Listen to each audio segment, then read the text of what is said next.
اور قرآن شریف نے چاروں کو صالح کہا ہے۔ سورہ صافات آیت نمبر 123 میں آپ کو رسولوں میں شمار کیا گیا ہے۔ پھر آیت نمبر 124 سے 129 تک آپ کا مختصر قصہ یہ ہے کہ آپ کی قوم بال نامی بت کو پوجتی تھی۔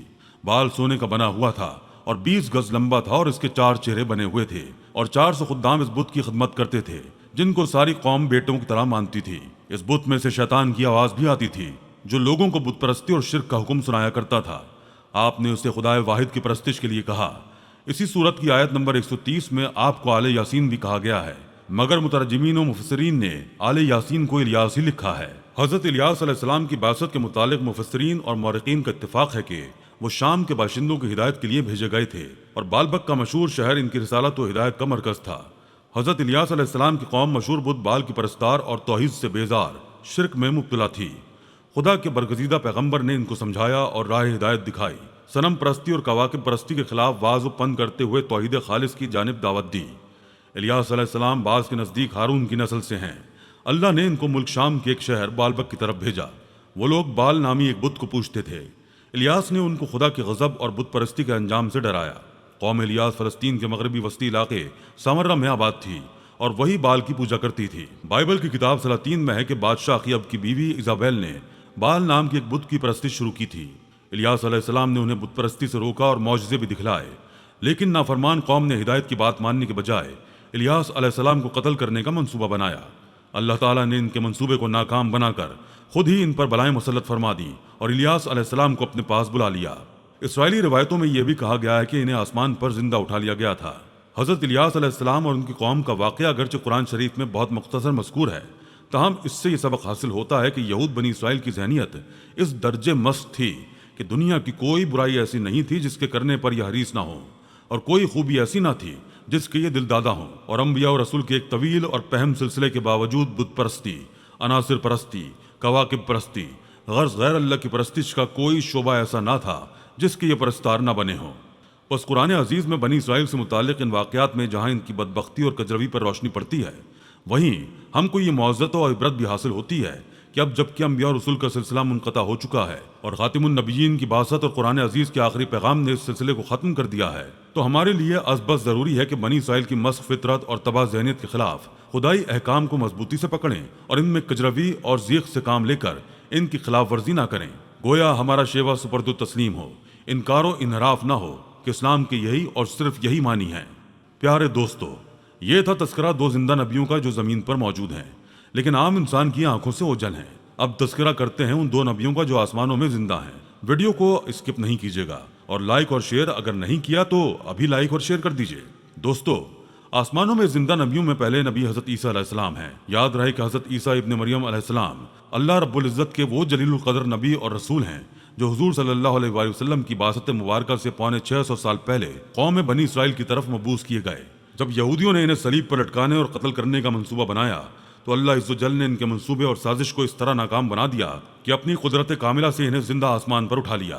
اللہ تعالیٰ نے حضرت عیسیٰ علیہ السلام کے سخت دشمن اور آپ کے منصوبہ قتل میں شامل ایک یہودی کی صورت کو بدل کر حضرت عیسیٰ علیہ السلام کی صورت جیسا کر دیا۔ آپ کے دشمن یہودیوں نے آپ علیہ السلام کے شعبے میں اسے پکڑا اور سولی پر چڑھا دیا۔ اس طرح حضرت عیسیٰ علیہ السلام نہ صرف یہ کہ مصلوب ہونے سے بچ گئے بلکہ بطور معجزہ زندہ آسمان پر اٹھا لیے گئے۔ احادیث میں موجود حضور صلی اللہ علیہ وآلہ وسلم کی پیش گوئیوں کے مطابق قرب قیامت حضرت عیسیٰ علیہ السلام دوبارہ اس حال میں زندہ زمین پر تشریف لائیں گے کہ آپ نے اپنے دونوں ہاتھ دو فرشتوں کے بازوں پر رکھے ہوں گے۔ نماز فجر کے وقت دمشق کی مشرقی جانب جامع مسجد میں آپ کا نزول ہوگا۔ دجال کا قتل آپ کے ہاتھوں ہوگا، آپ کی شادی اور اولاد ہوگی۔ بالآخر کل نفس ذائقۃ الموت کے تحت آپ کا طبعی وصال ہوگا اور تاجدار کائنات حضور صلی اللہ علیہ وآلہ وسلم کے پہلو میں گنبد خضرا کے اندر آپ کو دفن کیا جائے گا۔ امت مسلمہ کا اجتماعی اور متفق علیہ عقیدہ قرآن اور حدیث کے مطابق یہ ہے کہ حضرت عیسیٰ علیہ السلام کی طبعی وفات نہیں ہوئی اور وہ آسمان سے زندہ زمین پر اتریں گے۔ سورہ آل عمران میں اللہ پاک فرماتا ہے کہ پھر جب عیسیٰ علیہ السلام نے ان کا کفر محسوس کیا تو اس نے کہا، اللہ کی طرف کون لوگ میرے مددگار ہیں؟ تو اس کے مخلص ساتھیوں نے عرض کیا، ہم اللہ کے دین کے مددگار ہیں، ہم اللہ پر ایمان لائے اور اے ہمارے رب، ہم اس کتاب پر ایمان لائے جو تو نے نازل فرمائی، سو ہمیں حق کی گواہی دینے والوں کے ساتھ لکھ لے۔ پھر یہودی کافروں نے عیسیٰ علیہ السلام کے قتل کے لیے خفیہ سازش کی اور اللہ نے عیسیٰ علیہ السلام کو بچانے کے لیے مخفی تدبیر فرمائی، اور اللہ سب سے بہتر مخفی تدبیر فرمانے والا ہے۔ اس آیت کی تفسیر میں امام فخر الدین رازی رحمۃ اللہ علیہ بیان کرتے ہیں بس یہود کا حضرت عیسیٰ علیہ السلام سے مکر یہ تھا کہ انہوں نے ان کو دھوکے سے قتل کرنے کا ارادہ کیا، اور اللہ تعالیٰ نے ان کے اس مکر کی جو تدبیر فرمائی اس کی کئی صورتیں ہیں۔ ایک یہ کہ اللہ تعالیٰ نے حضرت عیسیٰ علیہ السلام کو آسمان پر اٹھا لیا، اور یہ اس طرح ہوا کہ یہود کے ایک بادشاہ نے حضرت عیسیٰ علیہ السلام کے قتل کا ارادہ کیا، جبکہ حضرت جبرائیل علیہ السلام حضرت عیسیٰ علیہ السلام سے ایک لمحہ بھی جدا نہیں ہوتے تھے۔ اللہ تعالیٰ کے فرمان اور ہم نے پاکیزہ روح کے ذریعے اس کی مدد فرمائی کا یہی مطلب ہے۔ پس جب یہود نے حضرت عیسیٰ علیہ السلام کو قتل کرنے کا ارادہ کیا تو حضرت جبرائیل علیہ السلام نے ان کو ایک مکان میں داخل ہونے کا کہا۔ اس مکان میں ایک روشن دان تھا۔ جب وہ اس مکان میں داخل ہوئے تو حضرت جبرائیل علیہ السلام نے حضرت عیسیٰ علیہ السلام کو اس روشن دان سے نکال لیا اور آپ کی شبیہ ایک اور شخص پر ڈال دی۔ پس یہود نے اسے پکڑا اور اسے عیسیٰ سمجھ کر صلیب پر لٹکا دیا۔ پس اس پر وہاں موجود لوگوں کے 3 گروہ بن گئے۔ ایک نے کہا کہ ہمارے درمیان معاذ اللہ خدا تھا، دوسرے نے کہا معاذ اللہ وہ خدا کا بیٹا تھا، تیسرے نے کہا وہ اللہ کے بندے اور رسول تھے۔ پس پہلے دونوں گروہ باطلہ، تیسرے مومن گروہ پر غالب آ گئے، حتیٰ کہ اللہ تعالیٰ نے حضور صلی اللہ علیہ وآلہ وسلم کو مبعوث فرمایا۔ المختصر یہود کے ساتھ اللہ کے مکر کا معنی یہ ہے کہ اللہ تعالیٰ نے حضرت عیسیٰ علیہ السلام کو آسمان پر اٹھا لیا اور یہود کو حضرت مسیح علیہ السلام کے ساتھ دھوکہ دہی سے باز رکھا۔ روایات بتاتی ہیں کہ جب عیسیٰ علیہ السلام نے نبوت کا اعلان کیا اور انہوں نے اپنے ارد گرد کے لوگوں کو جمع کیا اور ان کو جمع کر کے بتایا کہ میں اللہ کی طرف سے بھیجا ہوا نبی ہوں اور میں دعوت حق دینے کے لیے مبعوث ہوا ہوں، لیکن جس قوم کی طرف اللہ تعالیٰ نے حضرت عیسیٰ علیہ السلام کو مبعوث فرمایا وہ قوم یہودی تھی، اور ان کی کتابوں میں واضح لکھا تھا کہ اللہ تعالیٰ کا ایک نبی آئے گا جو یہودیوں کے دین کو ختم کر دے گا، اور اسی ڈر کی وجہ سے یہودیوں نے حضرت عیسیٰ علیہ السلام کو قتل کرنے کا منصوبہ بنا لیا کہ اگر حضرت عیسیٰ علیہ السلام زندہ رہے تو ہمارے دین کو ختم کر دیں گے۔ چنانچہ حضرت عیسیٰ علیہ السلام اللہ تعالیٰ کے حکم کے مطابق ان یہودیوں کو دین حق کی طرف بلاتے رہے اور دین حق دیتے رہے، لیکن وہ بدبخت قوم آپ پر ایمان نہ لائی اور آپ کو جھٹلاتی رہی اور آپ پر تانا کشی کرتی رہی۔ جب آپ کو یقین ہو گیا کہ یہ لوگ میری کسی بات کا یقین نہیں کریں گے اور اسی جہالت پر رہیں گے، تو ایک دن حضرت عیسیٰ علیہ السلام نے سب یہودیوں کو اکٹھا کیا اور ان سب سے کہا کہ آپ لوگوں میں سے کون ہے جو اللہ تعالیٰ کے دین پر ایمان لاتا ہے؟ تو ان میں سے تقریباً 12 یا 19 لوگ ایسے تھے جنہوں نے اس بات کا اقرار کیا کہ ہم اللہ تعالیٰ کی وحدانیت۔ چنانچہ یہودیوں نے ایک توتیانوس نامی شخص کو مقرر کیا۔ وہ شخص حضرت عیسیٰ علیہ السلام کو قتل کرنے کے لیے آیا۔ ادھر جب توتیانوس حضرت عیسیٰ علیہ السلام کے پاس پہنچا اور اس ارادے سے جا رہا تھا کہ میں آپ کو آج قتل کر دوں گا، تو اللہ تعالیٰ نے اپنے فرشتے کو حکم دیا کہ جاؤ اور حضرت عیسیٰ علیہ السلام کو آسمان کی طرف اٹھا کر لے آؤ۔ وہ فرشتہ اللہ تعالیٰ کے حکم کی تعمیل کرتے ہوئے حضرت عیسیٰ علیہ السلام کے پاس گیا اور حضرت عیسیٰ علیہ السلام کو اپنے ساتھ آسمانوں کی جانب لے آیا۔ جب آپ آسمان کی طرف پہنچے تو آپ کی ملاقات آپ کی والدہ یعنی حضرت مریم سلام اللہ علیہ سے ہوئی۔ اس وقت آپ کی والدہ نے آپ کو گلے لگا کر پیار کیا اور آپ نے اپنی والدہ ماجدہ سے فرمایا کہ امی جان، اب ہماری ملاقات روز قیامت ہی ہوگی۔ اس طرح جب حضرت عیسیٰ علیہ السلام آسمانوں کی طرف اٹھائے گئے تو اس وقت آپ کی عمر 33 سال تھی، اور ادھر یہودی باہر کھڑے ہو کر اس شخص کا انتظار کر رہے تھے جس شخص کو انہوں نے حضرت عیسیٰ علیہ السلام کو قتل کرنے کے لیے بھیجا تھا، کہ نہ جانے کب توتیانوس حضرت عیسیٰ علیہ السلام کو قتل کر کے باہر آئے گا۔ اس طرح جب کافی دیر ہو گئی تو وہ شخص واپس نہ آیا، تو اس وقت تمام یہودی حضرت عیسیٰ علیہ السلام کے گھر کی طرف گئے کہ آخر دیکھیں تو صحیح کہ ماجرا کیا ہے۔ انہوں نے ایک شخص کو پایا جس کا چہرہ حضرت عیسیٰ علیہ السلام جیسا تھا، تو انہوں نے اسے قتل کر دیا، اور قتل کرنے کے بعد انہوں نے دیکھا کہ چہرہ تو حضرت عیسیٰ علیہ السلام جیسا تھا، لیکن یہ ہمارا بھیجا ہوا وہی شخص تھا جس کو ہم نے حضرت عیسیٰ علیہ السلام کے قتل کے لیے بھیجا تھا۔ یہ ماجرا دیکھ کر تمام یہودی پریشان ہو گئے اور 2 گروہوں میں تقسیم ہو گئے اور تمام یہودی آپس میں لڑنے لگے۔ اس لڑائی میں بہت سے یہودیوں کا قتل عام ہوا، جس طرح اللہ تعالیٰ نے سورہ نساء میں فرمایا ہے، اور ان کے اس کہنے کی وجہ سے ہم نے اللہ تعالیٰ کے رسول حضرت عیسیٰ علیہ السلام کو قتل کر دیا، حالانکہ انہوں نے ان کو قتل نہیں کیا اور نہ ہی انہیں سولی پر چڑھایا، مگر ان کے لیے کسی کو حضرت عیسیٰ علیہ السلام کا ہم شکل بنا دیا۔ اور بے شک جو لوگ ان کے بارے میں اختلاف کر رہے ہیں وہ شک میں ہیں اور ان کے پاس کچھ بھی علم نہیں ہے، مگر یہ لوگ گمان کی پیروی کر رہے ہیں۔ بلکہ حضرت عیسیٰ علیہ السلام کو اللہ تعالیٰ نے آسمان کی جانب اٹھا لیا، یقیناً وہ قتل نہیں ہوئے۔ اللہ تعالیٰ نے حضرت عیسیٰ علیہ السلام کو اپنی حکمت کے ذریعے آسمان کی جانب اٹھا لیا، اور اللہ تعالیٰ بے شک غالب حکمت والا ہے۔ حدیث نبوی میں ہے کہ نبی کریم صلی اللہ علیہ وآلہ وسلم نے ارشاد فرمایا کہ حضرت عیسیٰ علیہ السلام قیامت سے پہلے زمین پر تشریف فرمائیں گے اور سنت نبوی کے مطابق زندگی گزاریں گے، اور حضرت عیسیٰ علیہ السلام ہی صلیب توڑیں گے اور دجال کا جڑ سے خاتمہ کریں گے، اور حضرت عیسیٰ علیہ السلام اس دنیا میں 7 برس تک رہیں گے، اللہ تعالیٰ کے دین کو عام فرمائیں گے۔ آپ کو مدینے کی سرزمین میں گنبد خضرا میں دفن کیا جائے گا، اور جو لوگ یہ عقیدہ رکھتے ہیں کہ حضرت عیسیٰ علیہ السلام معاذ اللہ قتل ہو گئے یا سولی پر لٹکائے گئے تو وہ دائرہ اسلام سے خارج ہیں اور وہ کفر کر رہے ہیں۔ آپ علیہ السلام کو مسیح اس لیے کہا جاتا ہے کہ آپ زمین میں چلنے یعنی سیاحت کرنے والے تھے۔ مسیح کہلانے کی ایک اور وجہ یہ بھی ہے کہ وہ مسیح یعنی ہاتھ پھیر کر کسی چیز کا برا اثر دور کر دیا کرتے تھے۔ عبرانی میں آپ کا نام ایشو یا یسوع تھا۔ حضرت عیسیٰ علیہ السلام کے بارے میں قرآن مجید میں تاریخی شواہد ملتے ہیں جن میں ان کی زندگی کا تذکرہ ہی نہیں بلکہ بنیادی مباحث بھی بیان فرمائے گئے ہیں۔ حضرت مسیح علیہ السلام بن مریم کی معجزاتی بعثت قوم بنی اسرائیل کی اصلاح کے لیے تھی جو مادیت پرستی میں انتہا کو پہنچ چکی تھی۔ حضرت مریم ایک پاک دامنہ نیک اور کنواری خاتون تھیں جن کو ان کے والدہ نے اللہ کی نظر کر دیا تھا۔ وہ عبادت گاہ کے حجرے میں دن بھر عبادت میں مشغول رہتی اور رات اپنے خالق کے یہاں بسر کرتی تھیں۔ ایک دن ایک اجنبی شخص کو اپنے قریب پا کر بے حد خوفزدہ ہو گئیں اور اس سے اللہ کی پناہ مانگی۔ نوجوان نے بتایا کہ ڈرنے کی ضرورت نہیں، میں اللہ کی طرف سے بھیجا گیا فرشتہ ہوں اور آپ کو ایک پاکیزہ مبارک و مسعود بیٹے کی ولادت کی خوشخبری دینے کے لیے آیا ہوں۔ آپ کا بیٹا دنیا والوں کے لیے ایک بڑی رحمت کا سبب بنے گا۔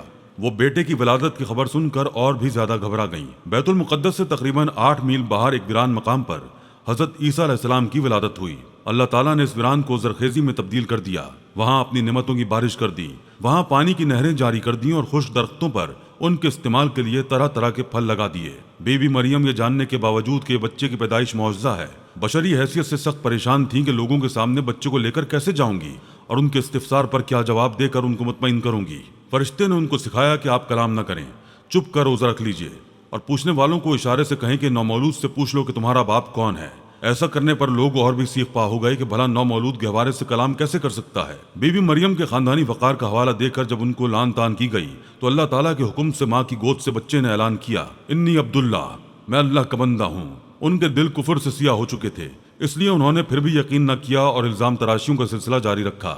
مسیح علیہ السلام نے ایک طرف اپنی ماں کی پاک دامنی ثابت کر دی اور دوسری طرف یہ اعلان حق بھی کر دیا کہ جس نبی کی آمد کا بنی اسرائیل کی الہامی کتب میں ذکر ہے وہ بھی میں ہی ہوں۔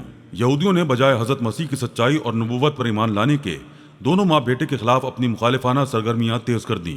گو کے گہوارے میں ہی کلام کرنے کا معجزہ ظاہر کرتا ہے کہ ابتدا ہی میں وہ غیر معمولی حیثیت کے مالک تھے، اس لیے ان کے پیغام حق کو بلا چوں چراں قبول کر لینا چاہیے تھا، مگر وہ نہ مانے اور انکار کیا۔ مسیح عقیدے کے مطابق اس وقت کے حکمران کو نجومیوں نے بتایا کہ ایک بچہ ایسا پیدا ہونے والا ہے جو تیری حکومت کے زوال کا سبب بنے گا۔ اس تشویش کے پیش نظر اس نے مردم شماری کا اعلان کر کے تمام لوگوں کو بیت المقدس آ کر اپنے نام رجسٹر کرانے کا حکم دیا۔ حضرت مریم بی بی اپنے منگیتر یوسف کے ساتھ نام لکھوانے کے لیے یروشلم روانہ ہوئی۔ راستے میں ایک ویران استبل میں حضرت مسیح کی ولادت ہوئی۔ بچے کا نام یسوع رکھا گیا۔ فارس سے آنے والے مجوسیوں نے ستاروں کا حساب لگا کر تصدیق کی کہ نومولود بچہ یہودیوں کا سردار بنے گا۔ ادھر جب بادشاہ کو اپنے دشمن کی ولادت کی خبر ملی تو قتل کرنے کا حکم صادر کیا۔ اس دوران حضرت مریم اپنے بچے کو لے کر یوسف کے ہمراہ مصر چلی گئیں۔ وہاں تقریباً 6 ماہ قیام کیا اور بادشاہ کی وفات کے بعد واپس آ کر ناصرہ میں سکونت پذیر ہوئیں۔ اس دور میں طبیبوں اور حکیموں نے اپنے فن کو کمال پر پہنچا رکھا تھا۔ اللہ تعالیٰ نے اس مناسبت سے حضرت مسیح علیہ السلام کو معجزات عطا فرمائے۔ مایوس العلاج کو ہاتھ پھیر کر تندرست کر دینا، مردہ جسم میں بِإِذْنِ اللہ کہہ کر دوبارہ روح پھونک دینا، ایسے معجزات تھے جن سے آپ کی نمایاں شان ثابت ہو گئی۔ انہوں نے معجزات کو جادو قرار دے دیا اور دعوت حق کو ماننے سے انکار کر دیا، حالانکہ نئے دین کے بجائے حضرت موسیٰ علیہ السلام کے دین کی تکمیل ان کا مشن تھا۔ حضرت عیسیٰ علیہ السلام کی تعلیمات کا محور بھی توحید، رسالت، عقیدے کی درستگی اور اعمال صالح پر تھا، جو اسلامی تعلیمات سے بے حد ہم آہنگ ہیں۔ سور کا گوشت کھانا، کسی عورت کو نظر بد سے دیکھنا، عورتوں اور مردوں کو اختلاط اور شراب کے استعمال سے منع فرمایا گیا۔ حضرت آدم علیہ السلام سے لے کر نبی پاک تک تمام انبیاء اور رسول کی تعلیمات میں یکسانیت پائی جاتی ہے، جن میں حضرت مسیح کی تعلیمات بھی شامل ہیں، لیکن بعد کے ادوار میں ان کی اصل تعلیمات کو پس پش ڈال کر اپنی پسند کی بہت سی تعلیمات کو شامل کر لیا گیا ہے۔ پیارے دوستو، یہ تھا تذکرہ حضرت عیسیٰ علیہ السلام کا۔ اب کرتے ہیں تذکرہ حضرت ادریس علیہ السلام کا، جو چوتھے زندہ نبی ہیں۔ دوستو، حضرت ادریس علیہ السلام کے زندہ ہونے کا ذکر بھی بہت سی روایات میں ملتا ہے۔ جس طرح اللہ تعالیٰ سورہ مریم میں ارشاد فرماتا ہے کہ وہ ایک نیک اور پرہیزگار انسان اور نبی تھے، اور اللہ تعالیٰ نے حضرت ادریس علیہ السلام کو آسمانوں میں اٹھا لیا۔ روایات کے مطابق آسمان پر حضرت محمد مصطفیٰ صلی اللہ علیہ وآلہ وسلم کی ملاقات حضرت ادریس علیہ السلام سے ہوئی تھی، اور بعض روایات میں یہ ذکر ملتا ہے کہ حضرت ادریس علیہ السلام زمین کی سیر و سیاحت کے ساتھ ساتھ اللہ تعالیٰ کے ذکر میں مشغول رہتے۔ حضرت ابن عباس رضی اللہ تعالیٰ عنہ فرماتے ہیں کہ حضرت ادریس علیہ السلام ایک درزی کا کام کیا کرتے تھے۔ اپنے کام کے ساتھ ساتھ وہ اللہ تعالیٰ کے ذکر بھی کیا کرتے۔ جب شام ہوتی تو آپ کی نیکیاں بے تحاشا ہو جاتی۔ حضرت ادریس علیہ السلام کی نیکیاں زمین پر رہنے والے ہر شخص سے زیادہ ہو جاتی، اور آپ کی نیکیاں اللہ تعالیٰ کی بارگاہ میں جمع ہو جاتی۔ حضرت ادریس علیہ السلام کو اس طرح آسمان کی جانب زندہ اٹھا لیا گیا۔ حضرت ادریس علیہ السلام اللہ تعالیٰ کے تیسرے نبی تھے، جو حضرت آدم علیہ السلام اور حضرت شیس علیہ السلام کے بعد نبوت کے جلیل القدر منصب پر فائز ہوئے۔ مورخین کے مطابق آپ کی ولادت بابل، عراق یا مصر کے شہر منفیس یعنی منف میں ہوئی۔ آپ کا اصل نام مخنوخ تھا، جبکہ قرآن کریم اور حدیث مبارکہ میں آپ کو ادریس کے نام سے پکارا گیا ہے۔ روایات کے مطابق حضرت ادریس علیہ السلام نے دنیا میں لوگوں کو سب سے پہلے لکھنے، پڑھنے اور تعلیم حاصل کرنے کا درس دیا، بلکہ اپنی زندگی کا بیشتر حصہ اسی درس و تبلیغ میں صرف کیا۔ چنانچہ لوگ آپ کو ادریس یعنی درس دینے والا کہہ کر پکارنے لگے۔ آپ علیہ السلام کا حضرت شیث علیہ السلام کی 5ویں پشت سے تعلق تھا، اور آپ علیہ السلام کا شجرہ نسب یوں ہے: ادریس بن یارد بن مہلائل بن قینن بن انوش بن شیث بن آدم علیہ السلام۔ حضرت شیث علیہ السلام کا انتقال ہوا تو کچھ عرصے بعد ان کے پیروکار بہت محدود تعداد میں رہ گئے۔ قابیل کی اولاد نے کفر و شرک، بدکاری و بے حیائی کا بازار گرم کر رکھا تھا۔ زناکاری اور شراب نوشی عام تھی۔ پاکیزہ رشتوں کی پہچان ناپید ہو چکی تھی۔ بتوں کی پوجا اور آگ کی پرستش ہو رہی تھی۔ گویا دنیا پر شیطان اور اس کے حواریوں کا راج تھا۔ حضرت آدم علیہ السلام اور حضرت شیث علیہ السلام کی قائم کردہ شرعی حدود اور احکامات الہی کو پامال کیا جا رہا تھا، اور یہی وہ وقت تھا کہ جب اللہ جل شانہ نے اس بگڑی قوم میں ایک نبی مبعوث کرنے کا فیصلہ کیا، اور اس عظیم منصب کے لیے حضرت شیث علیہ السلام کی نسل سے حضرت ادریس علیہ السلام کا انتخاب فرمایا۔ حضرت ادریس علیہ السلام میں وہ تمام خوبیاں بدرجہ اتم موجود تھیں جو اللہ کے نبی میں ہونی چاہیے۔ آپ علیہ السلام حضرت آدم علیہ السلام کے دین کے پیروکار، انتہائی عبادت گزار، متقی، پرہیزگار اور انتہائی سچے انسان تھے۔ نبوت کے منصب پر فائز ہوتے ہی آپ نے اپنی قوم کے بھٹکے ہوئے لوگوں میں واعظ و تبلیغ کا کام شروع کر دیا، لیکن راہ ہدایت کا یہ درس اور نیکی کی باتیں ان لوگوں کو بہت ناگوار گزریں۔ چنانچہ وہ آپ کے دشمن ہو گئے۔ آپ اور آپ کے پیروکاروں کو طرح طرح سے اذیتیں دینے لگے، یہاں تک کہ آپ نے ان کی ایذا رسانیوں سے تنگ آ کر بابل سے ہجرت کا ارادہ کر لیا اور اپنے پیروکاروں کو اپنے اس فیصلے سے مطلع فرمایا۔ چونکہ بابل دریائے فرات اور دریائے دجلہ کے کنارے ایک سرسبز و شاداب علاقہ تھا، لہٰذا لوگوں کے لیے اس علاقے سے ہجرت کرنا خاصا مشکل فیصلہ تھا، اور انہوں نے اس حوالے سے تحفظات کا اظہار بھی کیا۔ لیکن پھر حضرت ادریس علیہ السلام کے سمجھانے پر وہ لوگ آپ کے ساتھ ہجرت پر تیار ہو گئے۔ حضرت ادریس علیہ السلام اور ان کے پیروکاروں نے بابل سے مصر کا رخ کیا اور دریائے نیل کے کنارے آباد ہو گئے، جو بابل سے بھی زیادہ سرسبز و شاداب علاقہ تھا۔ حضرت ادریس علیہ السلام نے یہاں کے لوگوں میں درس و تبلیغ کے کام کو جاری رکھا۔ آپ علیہ السلام اس وقت لوگوں میں رائج تمام زبانوں سے واقف تھے اور عوام کو انہی کی زبان میں درس دیا کرتے۔ قرآن پاک میں آپ علیہ السلام کا ذکر 2 مرتبہ آیا ہے۔ سورہ مریم آیت نمبر 56 میں اللہ تعالیٰ فرماتا ہے: اور اس کتاب میں ادریس کا ذکر بھی کیجیے، بے شک وہ بڑے سچے نبی تھے اور ہم نے ان کو بلند رتبے تک پہنچایا۔ پھر سورہ انبیاء آیت نمبر 85 میں اللہ کا فرمان ہے: اور اسماعیل اور ادریس اور ذوالکفل کا تذکرہ کیجیے، یہ سب احکام الہی پر ثابت قدم رہنے والے لوگوں میں سے تھے۔ قرآن کریم کی معروف و مستند تفسیر معرف القرآن کے مطابق حضرت ادریس علیہ السلام حضرت نوح علیہ السلام سے 1000 سال پہلے پیدا ہوئے۔ اللہ تعالیٰ نے آپ علیہ السلام کو نبوت کے مرتبے پر سرفراز فرمایا اور آپ پر 30 صحیفے نازل فرمائے۔ حضرت ادریس علیہ السلام وہ پہلے انسان ہیں جنہیں علم نجوم اور حساب بطور معجزہ عطا کیے گئے۔ نیز سب سے پہلے انہوں نے ہی قلم سے لکھنا اور کپڑا سینا ایجاد کیا۔ ان سے پہلے لوگ عموماً جانوروں کی کھال لباس کے طور پر استعمال کیا کرتے تھے۔ پھر یہ کہ سب سے پہلے ناپ تول کے طریقے بھی آپ ہی نے متعارف کروائے اور اسلحہ بھی آپ کی ایجاد ہے۔ آپ نے اسلحہ تیار کر کے بنو قابیل سے جہاد کیا۔ علامہ ابن اسحاق کا کہنا ہے کہ دنیا کا سب سے پہلا شخص جس نے قلم سے لکھا حضرت ادریس علیہ السلام ہے۔ معاویہ بن حکم سلمہ سے مروی ہے کہ انہوں نے حضور صلی اللہ علیہ وآلہ وسلم سے رمل کے بارے میں سوال کیا۔ یہ ایک ایسا علم ہے جس میں ریت پر مخصوص لکیریں کھینچ کر کچھ معلوم کیا جاتا ہے، تو رسول اللہ صلی اللہ علیہ وآلہ وسلم نے فرمایا ایک پیغمبر تھے جنہوں نے یہ لکھا، لہذا جس شخص کا خط ان کے موافق ہو جائے تو اچھا ہے۔ علماء تفسیر فرماتے ہیں کہ پہلا شخص جس نے تبلیغ دین کے لیے واعظ و خطاب کا سلسلہ شروع کیا وہ حضرت ادریس علیہ السلام تھے۔ بلال بن سیار کہتے ہیں کہ حضرت ابن عباس نے حضرت کعب سے پوچھا کہ قرآن پاک کی آیت اور ہم نے ان کو اونچی جگہ اٹھا لیا کا کیا مطلب ہے؟ تو حضرت کعب نے فرمایا اللہ عز و جل نے حضرت ادریس کی طرف وحی بھیجی کہ میں تمہیں ہر روز تمام بنی آدم کے اعمال کے برابر درجات دیتا ہوں۔ اس سے مراد اس زمانے کے تمام بنی آدم ہیں۔ تو حضرت ادریس نے چاہا کہ پھر تو اعمال میں اور اضافہ ہونا چاہیے، لہٰذا جب ان کے پاس فرشتے آئے تو انہوں نے وحی کا ذکر کرتے ہوئے کہا میں چاہتا ہوں کہ ملک الموت سے بات کروں اور پوچھوں کہ کب تک میری زندگی باقی ہے۔ فرشتے نے حضرت ادریس علیہ السلام کو اپنے پروں پر اٹھایا اور انہیں لے کر آسمان کی طرف بلند ہو گیا۔ جب وہ چوتھے آسمان پر پہنچے تو ان کی ملک الموت سے ملاقات ہو گئی جو نیچے اتر رہے تھے۔ حضرت ادریس علیہ السلام کے دوست فرشتے نے ملک الموت سے حضرت ادریس علیہ السلام کے بارے میں ذکر کیا تو اسرائیل علیہ السلام نے پوچھا حضرت ادریس علیہ السلام کہاں ہیں؟ فرشتے نے جواب دیا کہ وہ میری پشت پر ہیں۔ اس پر ملک الموت نے حیرت کا اظہار کرتے ہوئے کہا واہ تعجب ہے، مجھے پروردگار کی طرف سے کہہ کر بھیجا گیا ہے کہ حضرت ادریس علیہ السلام کی روح چوتھے آسمان پر قبض کر لو، تو میں نے سوچا کہ وہ تو زمین پر ہیں، ان کی روح چوتھے آسمان پر کیسے قبض کر لوں؟ ابھی اسی سوچ و بچار میں تھا اور زمین پر اتر رہا تھا کہ تم انہیں لے کر چوتھے آسمان پر آ گئے۔ پھر ملک الموت نے ان کی روح قبض کر لی۔ ابن ابی حاتم نے بھی اس آیت کی تفسیر کے ذیل میں اس حدیث کو ذکر کرتے ہوئے یہ اضافہ کیا ہے کہ حضرت ادریس علیہ السلام نے فرشتے سے کہا ملک الموت سے میرے بارے میں سوال کرو کہ میری عمر کتنی باقی رہ گئی ہے، جبکہ حضرت ادریس علیہ السلام فرشتے کے ساتھ ہی تھے۔ فرشتے کے سوال پر ملک الموت نے کہا جب تک میں انہیں دیکھ نہ لوں اس وقت تک کچھ نہیں بتا سکتا۔ پھر ملک الموت نے حضرت ادریس علیہ السلام کو دیکھ لیا تو فرشتے سے کہا کہ آپ مجھ سے ایسے شخص کے بارے میں سوال کر رہے ہیں جس کی زندگی پلک جھپکنے سے زیادہ نہیں رہی۔ پھر فرشتے نے پر کے نیچے حضرت ادریس علیہ السلام کو دیکھا تو ان کی وفات ہو چکی تھی۔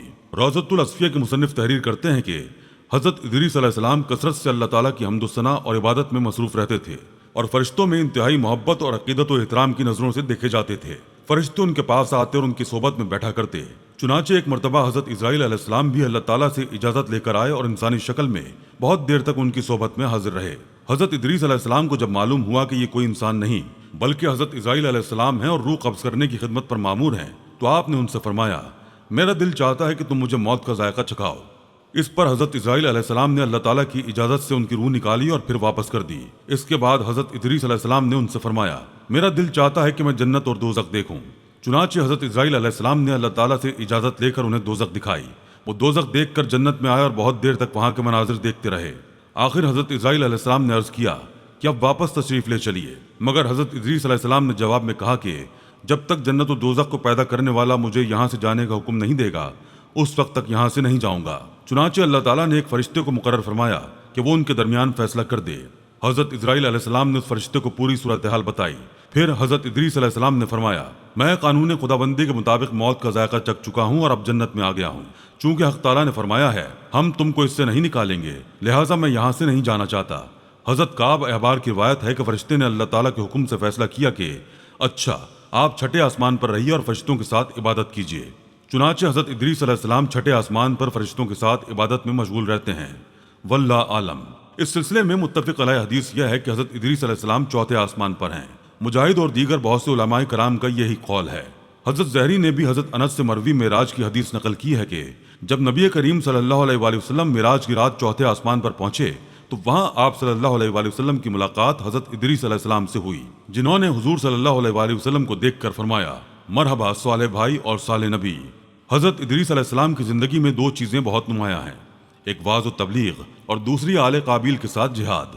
چونکہ انہیں واعظ و تبلیغ میں ملکہ حاصل تھا، چنانچہ ان کی پہلی کوشش یہی رہی کہ واعظ و نصیحت سے آل قابیل راہ راست پر آ جائیں اور دنیا برائیوں سے پاک ہو کر ایک اللہ کی عبادت کرنے لگے۔ لیکن شیطان نے ان لوگوں کو پوری طرح اپنی گرفت میں لے لیا تھا۔